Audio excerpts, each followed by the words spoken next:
Did you hear about the man who's Definitely considering wasn't. calling off his whole wedding because his fiancee refuses to sign a prenup after he found out that she has massive credit card debt? She admitted to it. $92,000 in credit card debt.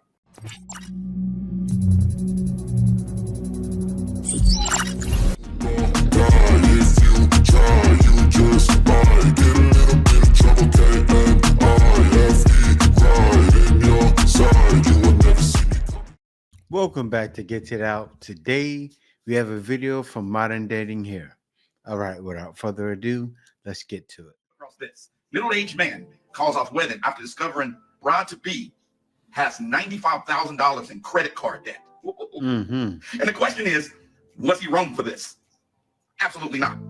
Absolutely not. Did you hear about the man Definitely who's considering wasn't. calling off his whole wedding because his fiancee refuses to sign a prenup after he found out that she has massive credit card debt? So this middle-aged man is meant to be marrying his fiancée in a few months. They've been together for 3 years and engaged for 1. And for most of that time, he genuinely believed they were on the same page about their life values and, most importantly, honesty. Now, about a month ago, while they were discussing wedding costs, he brought up a prenup. Not in a cold or controlling way. He just wanted to protect the life that he worked so hard to build. He was upfront with her that he would still be fair and she wouldn't be left out with nothing. And he was expecting to have an adult conversation. But instead, she got immediately defensive. He said things like, "Oh, so you're already planning for a divorce? And I thought we trusted each other." He tried to explain to her that it wasn't about trust. It was about transparency and mutual protection. Was. But Yeah. she shut it down completely. That's when the red flags started popping up. She became evasive every time money came up. And he started to notice weird things like credit card offers in the mail, a few mispayments on shared expenses that she said she would cover, and lots of, "Oh, I'll handle it later." Like, yeah. He did the right thing. Now, of course, everybody, men and women, I was responsible for, but 95,000 in credit card debt is insane.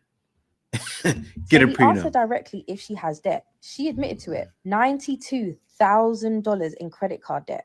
Not student loans, not a mortgage, credit cards. She said it's accumulated over the years from unexpected expenses and a few dumb splurges, but she never told him about any of it until he forced the issue. He was stunned. They were about to merge their Yeah, lives. you can't This woman trust was her. about to legally become his spouse. I want to and marry she her. didn't think that he deserved to know that she was 6 figures in debt. He told her that this made the prenup a non-negotiable for him. He needed to protect himself, not just emotionally, but financially. She lost it, called him selfish, said that he was turning love into a business deal. She said that his house and money should be hers too, if they're truly a team. Since then, she's refused to talk to him about a prenup, and they're barely even speaking. Even her mother called him and accused him of humiliating her daughter and for being materialistic. All he wants is to not be liable for debt he didn't create, and to make sure that the life he created before this is protected. So now he's really reconsidering this whole wedding, not because she has debt, but because she hid it and then refused to take responsibility. So now he's wondering, is he the AH for thinking about walking away? He shouldn't be thinking of walking away. That man should be running. A man cannot have standards. I'm not planning to crash my car, but I still went and got insurance. Call off the whole wedding and run.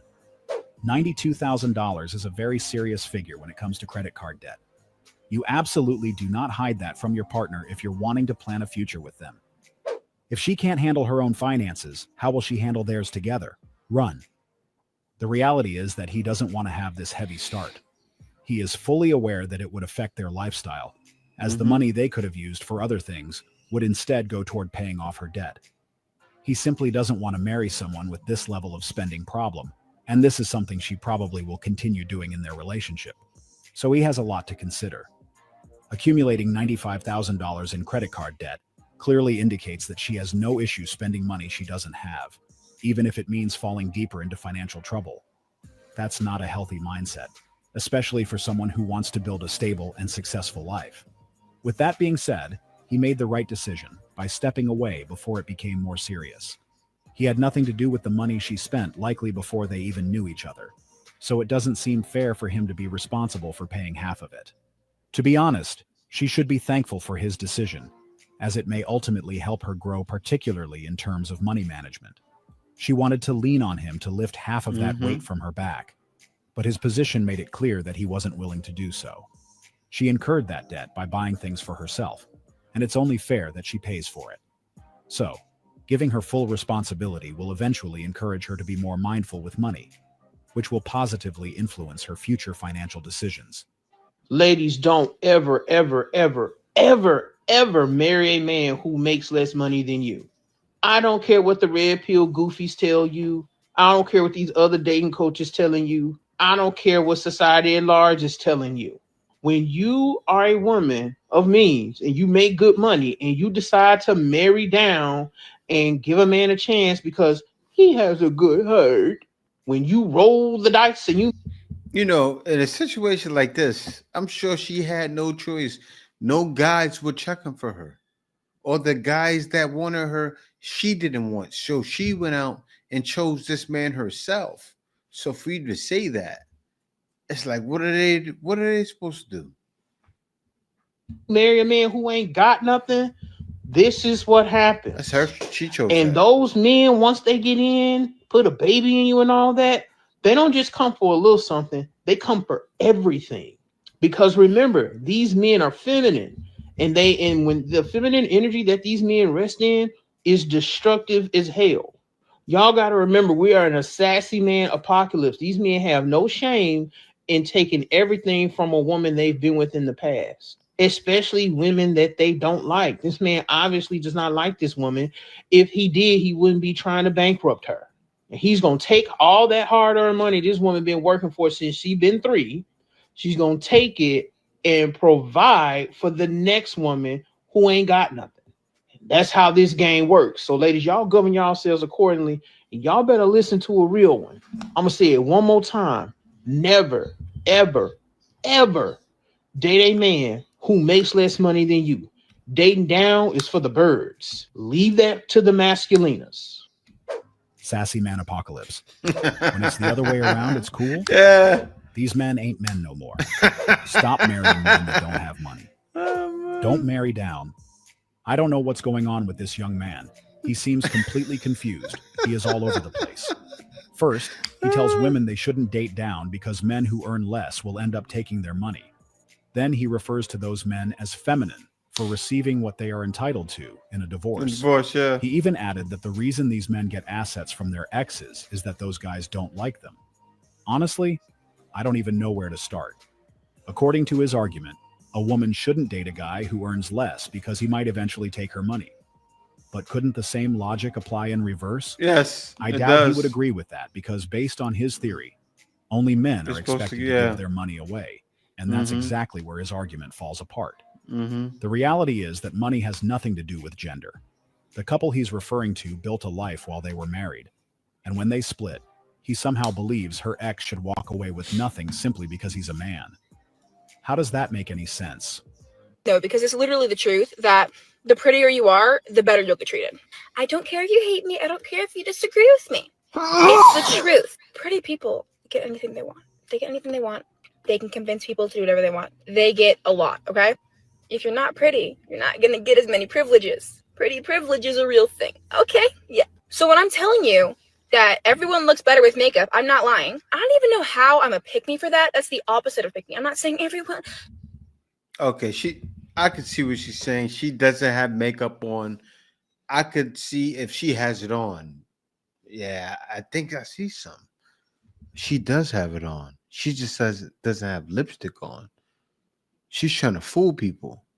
You're really like a 5. Naturally beautiful. Everyone wears so much. No, I'm not saying that at all. I'm saying you should wear makeup. If you are happy with yourself naturally, But you have makeup that's amazing. on right now. You should be, okay? But I'm just saying, wearing makeup will make you more presentable, okay? If you disagree with me, you're wrong. You're wrong, okay? I'm not saying no one's naturally not pretty either. There are a lot of naturally pretty people, but you want to be as pretty as you can, okay? You want to be top tier so that you can get whatever you want. Because trust me on this, the prettier you are, your life will work out amazing, okay?